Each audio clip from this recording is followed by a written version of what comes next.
আজ এক সপ্তাহ ধরে আমি হয়রানি হচ্ছি।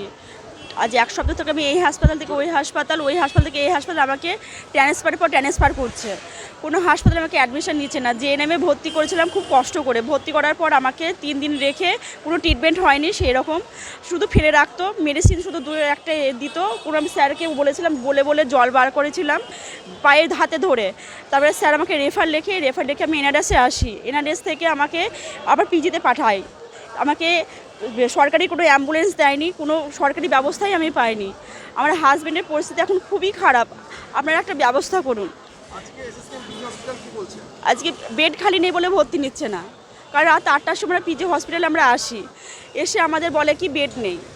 আমরা সারা রাতে পেশেন্টের রাত্রেবেলায় বাইরে বসেছিলাম। সারাটা রাত পেশেন্ট ছটপট করেছে, তবুও আমাকে কোনো ভর্তি নেয়নি। 2-3বার আমি রিকোয়েস্ট করছি এমার্জেন্সিতে ডাক্তারদের, তো বললো বেড খালি নেই, কিছু করার নেই।